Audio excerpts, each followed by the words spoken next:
Suara Pembaharuan Indonesia Televisi. Bongkar mafia tanah di perkebunan Gunung Mas Puncak Bogor bagian ketiga. Dalam edisi 2, kami telah mengulas adanya pengakuan jujur Direktur PT PN 1 Regional 2 yang membawahi perkebunan Gunung Mas di Puncak Bogor dalam rapat kerja dengan Komisi 6 DPR RI yang intinya menjelaskan bahwa terdapat kurang lebih 500 hektar aset PT PN Gunung Mas Puncak Bogor telah diokupansi secara sepihak atau dikuasai secara melawan hukum oleh masyarakat di sekitar area perkebunan, dan area bidang tanah itu telah dialihfungsikan dari semula area perkebunan PT PN Gunung Mas sesuai dengan sertifikat hak guna usaha serta perizinan yang dimiliki menjadi kawasan berdirinya villa-villa mewah dan kebun-kebun sayur masyarakat. Dengan data ini, Suara Pembaharuan Indonesia Televisi telah melakukan serangkaian investigasi untuk mendapatkan data sebenar-benarnya aset PT PN Gunung Mas Puncak Bogor, apa dasar atau mengapa masyarakat menguasai bidang tanah yang merupakan aset perkebunan Gunung Mas Puncak, bagaimana proses transaksi aset PT PN Gunung Mas sehingga dapat dibangun villa, dan siapa pejabat atau oknum yang terlibat dalam proses transaksi bidang tanah aset perkebunan Gunung Mas di Puncak Bogor. Dari berbagai sumber informasi, kami menemukan data bahwa PT PN Gunung Mas didirikan pada tahun 1908 oleh seorang investor Prancis dan diberi nama Gunung Mas Francische Nederlandse de Culture of Commerce. Dalam perjalanannya pada tahun 1912 diambil alih oleh manajemen perusahaan Jerman dan diberi nama NF Culture of Cikopo Zuid.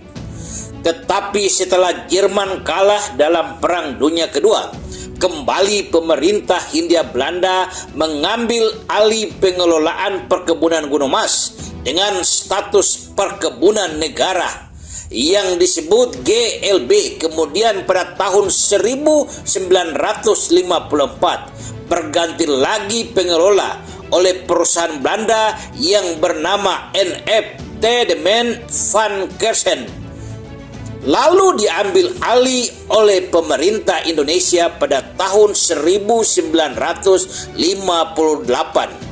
Proses nasionalisasi ke dalam PPPN baru Kesatuan Jawa Barat II tahun 1963, lokasi ini dimasukkan dalam PPN Antan 7 tahun 1971 dan selanjutnya telah mengalami pergantian manajemen pengelola beberapa kali. Secara umum, perkebunan Gunung Mas ada 3 kepala afdeling yang mengelola setiap afdeling atau bagian yang luas, yang mana dari wilayah perkebunan Gunung Mas memiliki 3 perkebunan afdeling dengan blok masing-masing. Afdeling Gunung Mas 1 wilayah berada di Desa Tugu hingga Taman Safari. Afdeling Gunung Mas 2 wilayah berseberangan dengan Gunung Mas 1, sebagian lokasi tumpang tindih dengan lokasi PT Astra, dan faktanya ada bagian tanah perkebunan Gunung Mas dikuasai oleh PT Astra. Afdeling Gunung Mas 3 mulai dari Desa Cikopo Selatan sampai wilayah Taman Safari dan wilayah Desa Citeko. Letak strategis perkebunan Gunung Mas berada di ketinggian 700 sampai 1400 meter dari permukaan laut dengan suhu rata-rata 18 sampai 25 derajat Celcius dengan panorama alam pegunungan nan hijau dan asri, membuat lokasi ini sangat cocok untuk pengembangan bisnis agrowisata. Dan sejak tahun 1983-an, PT PN 8 Gunung Mas mulai mengembangkan bisnis agrowisata. Hasil investigasi kami juga menemukan data terakhir sesuai sertifikat hak guna usaha yang dimiliki Perkebunan Gunung Mas. Luas keseluruhan lahan perkebunan Gunung Mas 1.600 hektar. Dari 1.600 hektar, sesuai dengan data yang kami dapatkan, kurang lebih 500 sampai 600 hektar aset perkebunan Gunung Mas telah diokupansi atau dikuasai secara sepihak oleh pihak-pihak yang tidak bertanggung jawab. Kurang lebih 300 hektar lahan dikuasai oleh PT Astra. Hal ini membuat sisa lahan berupa aset perkebunan Gunung Mas kurang lebih 700 hektar. Di atas lahan 700 hektar inilah terdiri dari fasilitas pendukung perkebunan Gunung Mas, dan di atas bidang lahan ini juga terjadi perjanjian kerjasama operasional dengan 33 pengusaha di Puncak Cisarua, Bogor.